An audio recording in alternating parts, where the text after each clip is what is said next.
Sveicināti atkal Lāvēna skolā pēc gandrīz 4 gadu pārtraukuma.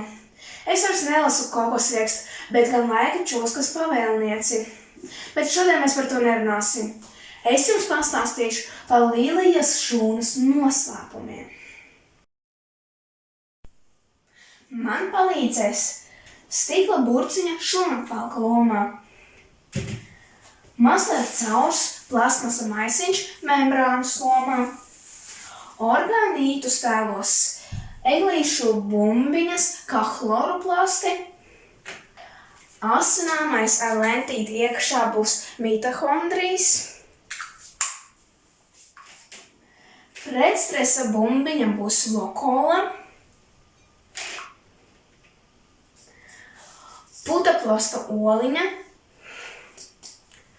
kodols ar kodoliņu,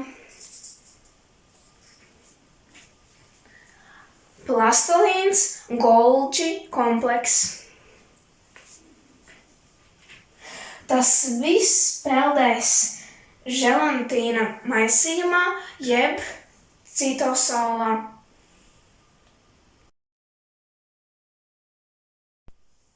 Sāksim būvēt šūnu.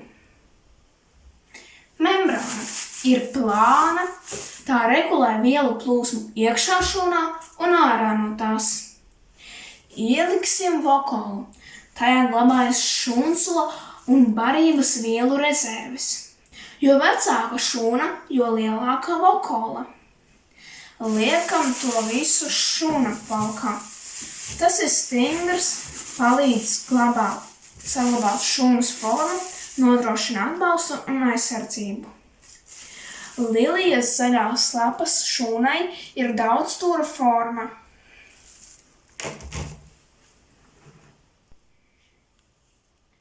Pārējie organoīdi. Ievietojam Golgi kompleksu, kas atbild par vielu uzglabāšanu un izvadīšanu no šūnas. Seko mitohondrijas, kas nodrošina elpošanu un apgādā šūnu ar enerģiju. Tālāk chloroplasti. Te notiek fotosintēze, kurā ražo glikozi. Visbeidzot, kodols, kas kontrolē šūnā notiekošos procesus un satur iedzimtības informāciju. Tagad ieliesim citosolu, kas ir viskoza un tajā peld visi organoīdi.